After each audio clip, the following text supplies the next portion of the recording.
Tento príbeh malých pier, ako sa zo slovnej facky dokáže stať malý pupienok a vyrásť do väčšieho a väčšieho herpesíka, by som chcela venovať svojej dcére k dnešným 25. narodeninám. Takže prajem ti, Karolínka, všetko najjemnejšie, aby tvoje životné výzvy a tvoje životné slovné facky sa dokázali premeniť na energiu lásky a nie na tieto kožné akékoľvek pupienky. Takže pre teba, Karolínka, a pre všetky ostatné detičky, aby pochopili, akým spôsobom funguje naša pokožka v súlade z toho, keď nám niekto nedá fyzickú facku, ale dá nám ju takúto. Tak, príbeh o perách.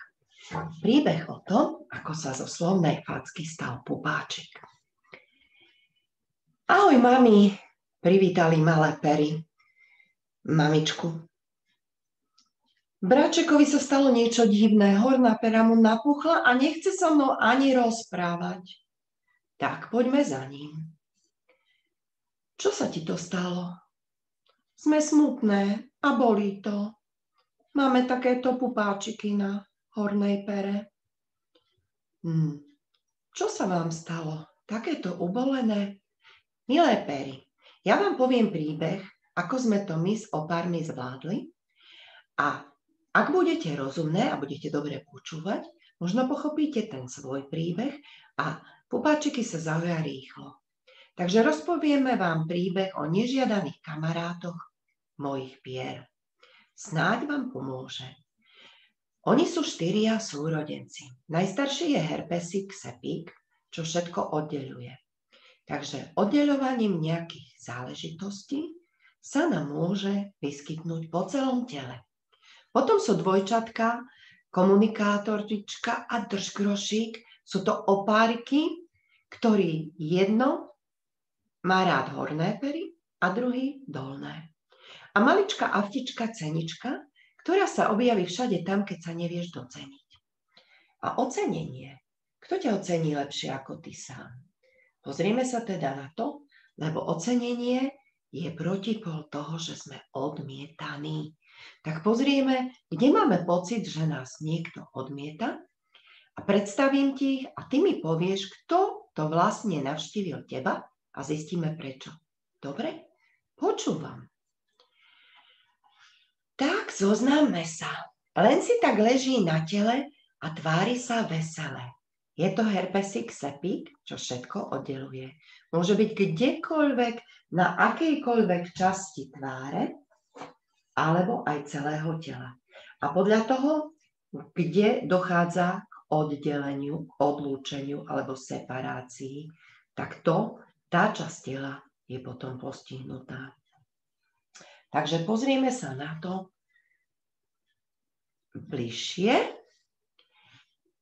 Malá drobná avtička, volajú ju cenička. To je len nezbednička, vonku nechce, skrie sa. Na ďasienko, na jazyček, na podnebie, všade v ústach, kde sa hodí, ale hlavne do vlhka, ústa kričia, ach, to bolí. To je naša cenička. Takže avtička, cenička sa väčšinou skrýva v ústnej dutine a poväčšine prichádza vtedy ako vyriešenie stavu, keď mám pocit, že ma nedocenili, ale odmietali ma touto formou. Komunikátorička hornú peru rada má, držgrošník má rád dolnú peru.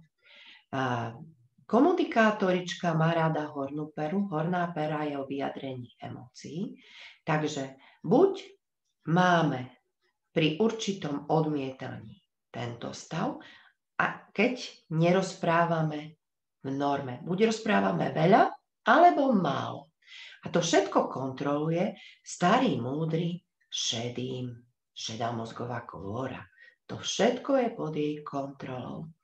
A držgrošík má rád dolnú peru a preto je to o štedrosti.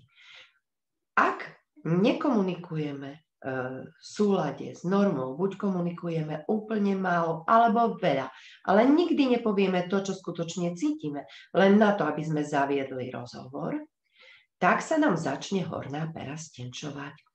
A zase dolná pera sa nám začína stenčovať, keď sa nevieme podeliť o svoje hračky, o svoje napríklad vedomosti, alebo o niečo, čo je moje. A držím si to a sedím si na tom. Držgrošík má blízko oči pri sebe, chce všetko ihneď, veľa. A komunikátorička má zase oči ďaleko od seba, tá má na všetko čas, ale veľmi rada rozpráva. Tak, ako to vlastne je.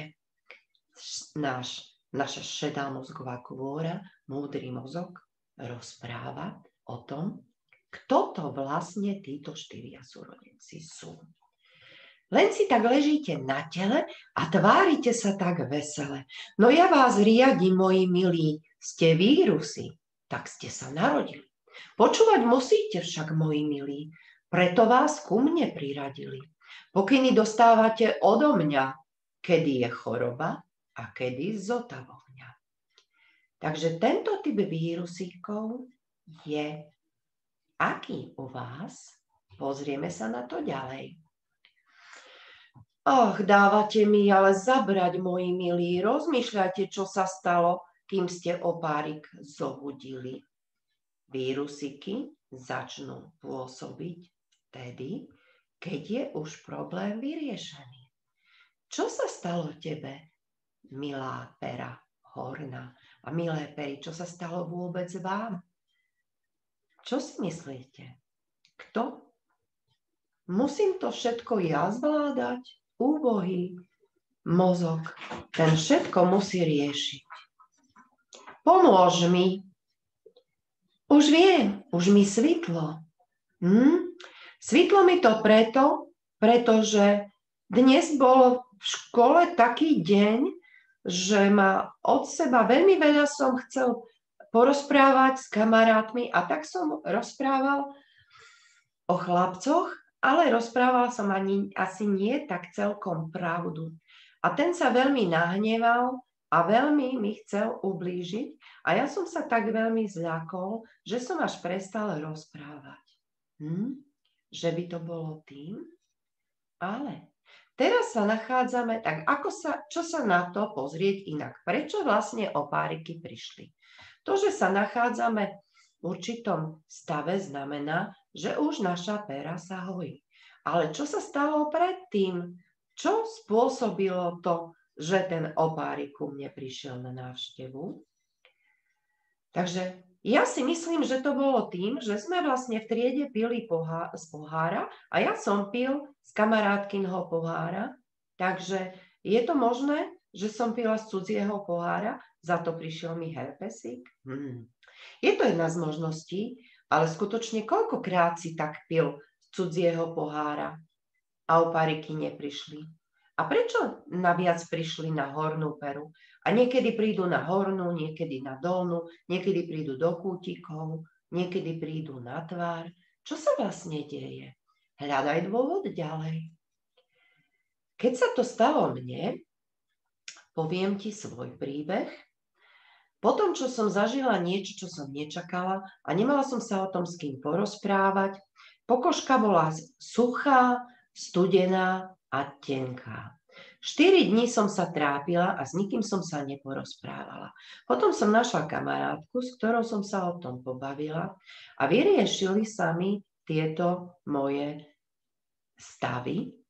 Takže vlastne myseľ dostala odpoveď, prečo sa vlastne udialo to, že neakceptovali moje názory a ja som mala pocit, že som odmietaná. Takže tým pádom počas týchto 4 dní mi chcelo moje telo poslať takúto správu, že stenčujem ti pokožku, aby si vzdialené osoby, ktoré ťa odmietali, cítila pri sebe bližšie. Čím budeš mať tenčiu pokožku, tým viac budeš senzitívnejšia a tým menšia bude vzdialenosť medzi tebou a tými, čo ťa odmietli. A naviac môj mozog sa snažil zabudnúť na to, čo sa mi stalo.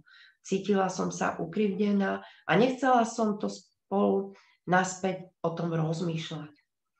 Takže čo? Môj mozog zabúdal na to, čo sa mi stalo a môj pocit odmietania a odsunutia do skupiny sa pomaličky riešil. Keď už som sa s niekým podelila a oni mi povedali, že tu vôbec takto nemysleli, že tu som si iba ja vytvorila tento názor, hneď na to sa myseľ ukľudnila, môj mozog bol kľudnejší a na tele vyskočil opárik.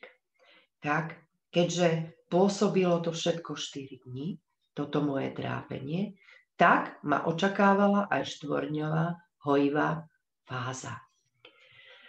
Takže myseľ sa prestala trápiť a telo začalo opravovať to, čo sa pokazilo. To znamená, mozog sa ukľudnil a moje fyzické telo sa začalo hojiť.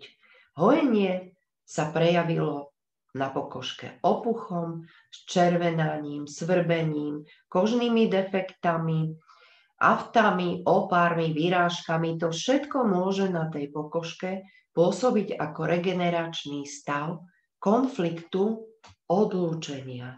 Keď sa odlučujeme, alebo keď máme pocit, že niekto nás sa snaží oddeliť od našich kamarátov, od našich vecí, od našich blízkych.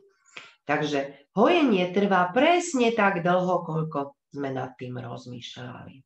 Takže veru, už to začínam chápať bližšie. No, môže sa stať, ale že to hojenie neprejde tak celkom do konca a ty začneš rozmýšľať znovu o danom stave a teba to stále vráti naspäť a tá pokožka sa nám bude stále stenčovať, bude schnúť, bude slabšia a slabšia. Môžeš byť, naši praprarodičia mali podobné stavy a my môžeme tieto stavy mať takzvané dedičné, sa tomu hovorí. To znamená, že opakovane sa správame ako naši predkovia. A teda keď pochopím teraz tú svoju situáciu, už nemusím sa trápiť, čo bolo s nimi. No naši praprarodičia to mali iné, bolo to ťažšie, bola iná doba, tvrdšie, viac fyzicky pracovali a toho rozprávania vlastne nebolo až tak veľmi. Ale pocit odlúčenia určite tam nejaký bol. A ty môžeš byť sám sebou a nemusíš byť veľmi svojmu rodu aj s tými ťažkosťami, ktoré nezvládli. Predstav si to ako koľajnice. To znamená, keď sa niečo ťažké stalo tvojmu praoteckovi, tak tento stav, pri ktorom sa mu to stalo, dajme tomu ho tiež nejaká skupina ľudí odmietala a pritom kvitla púpava, prípadne lialo, bolo zlé počasie, alebo bolo horúco, štekal tam pes, bola tam mačka, pili sa tam nejaké nápoje, napríklad bolo tam mlieko a všetky tieto stavy sa zapísali do tzv.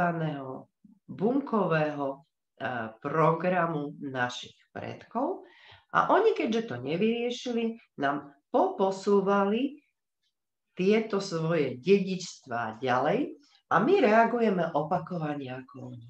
Aj sa podobáme na toho rodiča, s kým máme najviac takzvané rovnaké záležitosti nedoriešené.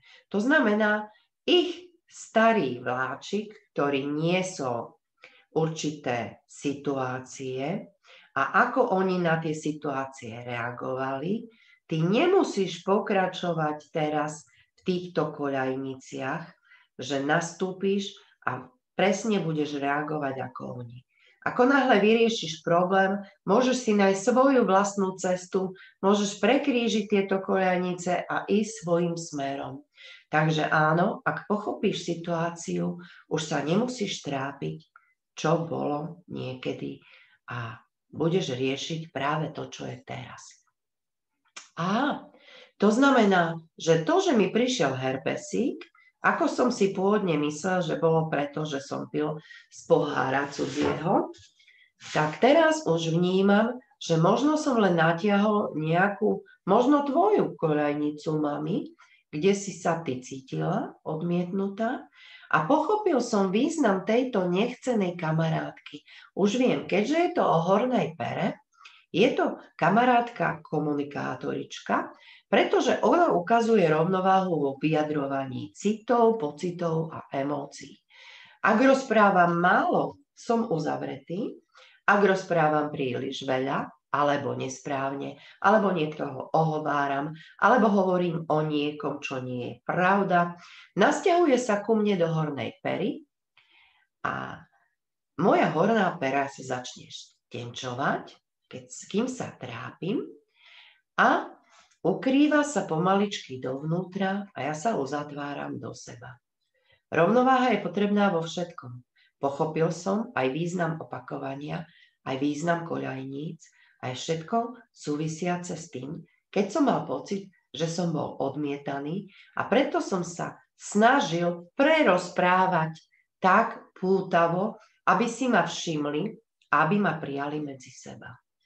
Čož sa ale neudialo, pretože ten kamarát, o ktorom som rozprával nepravdy, sa nahneval. No, super, takže ty si to pochopil. Význam tvojej situácie teda bol, že pochopenie a vyriešenie straty blízkosti s priateľmi, ktorí si vtedy vnímala moja milá pera, že ťa odohnali z svojho kruhu, malo ten význam, že hojením si získaš, keď to pochopíš, hojením získaš ešte kvalitnejšiu pokožku na perách, ako bola predtým. A je to preto, aby si sa vedela obrániť podobnej situácii, ktorá by ešte mohla ďalej prísť. Takže ako dlho trvalo to trápenie nad týmto stavom, tak dlho trvá aj liečenie. Komunikátorička ti ukazuje správnu cestu pri riešení. Mne ukázala pri mojom riešení s kolegami a tebe pri tvojom riešení s kamarátmi. Super, mami, super komunikátorička. Pomohla si mi zahojiť opar bez toho, aby sa hnisavo rozšíril aj mimo pery. Vypukol a ja som pochopil, kde som viac hovoril, ako som mal, a kde som mal pocit, že ma nechcú, a pochopil som aj prečo. Ďakujem ti, že si mi ukázala smer a cestu a že som opravil tie koľajnice nie smerom do tej aktivity, ale smerom k hojeniu. Teraz už tá pera nebolí tak. Budem nasledovať svoje srdce, ale mozog si vždy zoberiem so sebou tiež, aby som vedel, čo v tom okamihu mám povedať a čo nie. No, ďakujeme. Rozumieme, prečo prišli nezvaní kamaráti. A už to tak neboli, ale už to svrbí. A som rada, že prišla len komunikátorička. Som rada, že neprišiel herpesík, že to sa neroztiahlo ďalej, lebo ten je už podstatne silnejší ako ona. Ale nám sa tu páči. No, svrbenie znamená, že sa hojí, super, no smola komunikátorička. Pery už pochopili, prečo si prišla. Ďakujem, že si tu bola a že si nás poučila. Skús vynechať škrabanie, kde ťa svrbí, milé pery. A polož si vodičku s olejčekom čajovníka alebo iným esenciálnym olejčkom na hojenie. Je ich dosť. Čajovník znamená ochrana energetických hraníc. Budeš vedieť, kedy čo povedať a kedy čo zamlčať. Budeš vedieť sa vyjadriť a budeš vedieť rozprávať tak, aby ste neulížili nikomu inému. Tieto oparíky neznášajú esenciálne olejčeky, pretože fungujú tak na vysokých frekvenciách a oni musia pred nimi utekať. Takže týchto olejčekov je viacero. Či je to čajovník, niaovlí, medovka, meta, tymián, oregano, zázvor, harmanček, plutenci, to je marocký hojivý harmanček s azulénom. rebríček, sandál, eukalyptus, citrón, limetka, kopajba či kurkuma. Všetky tieto olejčky sú na to, aby danú situáciu nie nepotlačovali hojenie, ale aby ho zjemnili, aby ťa to veľmi nesvrbelo, aby ťa to veľmi nepálilo, ale aby to celé hojenie prebehlo, nezastavilo sa. Ty všetko chceš veľmi rýchlo. O tom bola aj tá horná pera. Ale uvedom si, že ani nezrelú hrušku nezieš. Keď si ju otrhneš, ona pre teba nemá hodnotu a ty ju vypľúvneš, lebo ti nechutí. Takže o tom je aj tá básnička. Keď chodíš do školy, brali ste ju, spadla hruška zelená, obila si kolená. Teraz plače na zemi, dobré lieky dajte mi. Ty si hruška nezvedník, nepomôže ti už nik. Veď si dobre vedela, že si ešte nezrela. Takže všímate, milé pery, aj v škole vás učia podobné básničky, a len si všímajte ich význam. Takže netreba veľmi rýchlo sa snažiť o opravu niečoho, o zahojenie za každú cenu. Pretože keď sa trápime 4 dní potrebujeme regenerovať. Keď sa budeme trápiť mesiac, aj mesiac potrebujeme zregenerovať na to, aby to telo bolo lepšie a kvalitnejšie, ako bolo predtým. Takže každá tzv. Choroba má svoj zmysel. Nepotrebujeme sa plašiť veľmi rýchlo do aktivity. Potrebujem si oddychnúť a porozmýšľať, prečo tá choroba vlastne prišla. Tak, ako sme to urobili teraz. A ty si pekne zregeneruješ tie 4 dní, čo si sa trápil, tak pekne zregeneruješ 4 dní a všetko bude v poriadku, keďže si pochopil. Takže nebudeme dávať veľké množstvo olejčeka na to, aby sme rýchlo zahubili všetky vírusy, ktoré to spôsobujú. To nie je spôsob. Potrebujeme len jemne, maximálne 2 kvapky do vodičky a pekne buď s tyčinkou alebo s tampónikom si prikladať na zjemnenie situácie. Nie za každú cenu zničiť, pretože aj tento vírusik prišiel na to, aby ťa niečo naučil. A keď ťa nenaučí, tak opakovane pri ďalšej situácii môže prísť aj jeho silnejší braček herpesík a rozšíri sa ďalej. Ale pokiaľ ty tú situáciu pochopíš, tak sa stiahne a potom už nemusí prísť vôbec, keď budeš jednať tak, aby ostatní boli spokojní a nemuseli ťa od seba oddeľovať. Čo všetko sa mohlo stať, aby prišli kamarátiky, opáriky alebo čokoľvek na pokožke, čo sa ti vyraší, tak mohlo sa stať už bábätko v brúšku. Keď napríklad mu vadí určitý zvuk, alebo keď narúša a nepočuje toľko srdiečka mamičky, nakoľko sonograf je silnejší, tak môže mať tiež tento konflikt odlúčenia.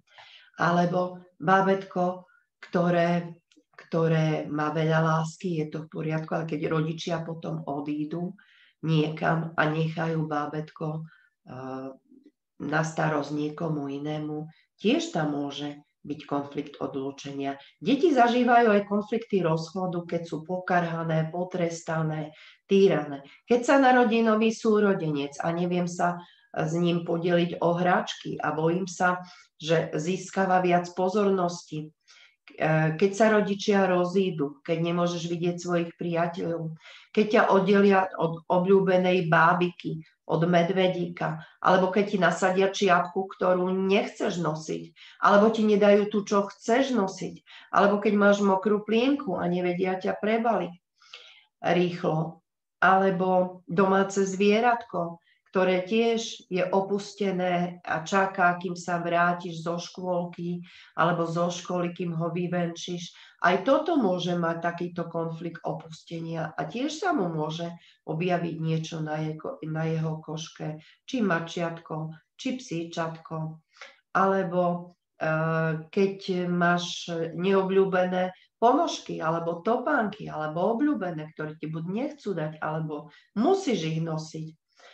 Takže toto všetko sú konflikty, takzvané, ktoré ti môžu spôsobiť tieto ťažkosti s pokožkou. Alebo keď ťa niekto odmieta v škole. Takže toto všetko môžeš porozmýšľať, či sa tebe niečo deje v tom čase, keď ti príde na regeneráciu pomocník. Oparík, či už to je komunikátorík, keď je to horná pera, alebo keď sa nevieš podeliť s hračkami, či je to držgrošík, alebo príde aftička, ktorá je vnútri dutinky ústnej, kdekoľvek, keď sa nevieš oceniť, alebo keď máš pocit, že si nedocenený inými. Takže, alebo ti nedajú napríklad cumlík, alebo ti nedajú obľúbenú hračku. Takže to všetko vtedy príde v čase regenerácie, to znamená hojenia, ako opravárik, mikrochirurg, ktorý ti pomáha opraviť práve tú časť pery, alebo úst, alebo tela, ktorú ti práve tieto drobné pupáčiky, vyrážky, oparíky na tele urobili. Takže vždy, keď máš nejakú boľačku, problém je už vyriešený a telo to potrebuje opraviť.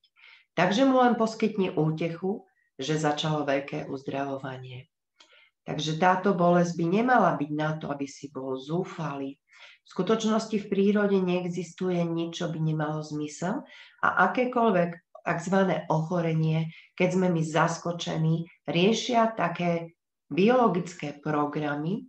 To je správanie sa tela, je to určitá správa, ktorá dá možnosť prežiť svoje emócie, aby ste pochopili, čo sa tu vlastne stalo.